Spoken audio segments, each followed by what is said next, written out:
Все происходящее на сцене действия представляет из себя спектакль в спектакле. Режиссер пытается поставить пьесу автора. Ее героями становятся такие представители общества, как алкоголик, рекетир, спекулянтка и прочие маргинальные элементы.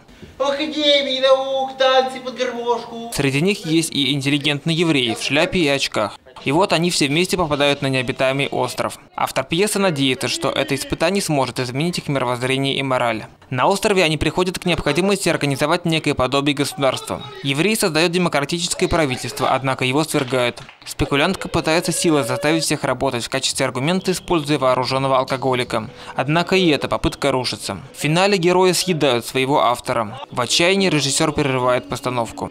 Зрители не остались равнодушными к спектаклю. Я вообще не ожидала, что у нас в университете так здорово студенты могут играть. Дело в том, что я тут не случайно. Эта пьеса вообще предложена мной была. Зал, самое главное, очень тепло принимал. На сцене я не ожидал увидеть их в таком виде. Такой игры не ожидал от них. Подготовка к спектаклю заняла около 3 месяцев. Весь реквизит, который использовался на сцене, актеры делали сами. Это гораздо интереснее. Во-первых, это сплачивает ребят между собой. А во-вторых, это какая-то все равно появляется ответственность. При постановке труппе пришлось столкнуться с рядом сложностей, которые приходилось преодолевать. Допустим, танец рапида, где замедленный танец. Не сразу удалось подобрать нормальную позу, которой можно устойчиво стоять. И вообще замедленные действия достаточно очень сложно делаются. Немаловажную роль в успехе спектакля сыграла сплоченность и дружность коллектива. Они там за кулисами помогали друг другу. Вот я это знаю.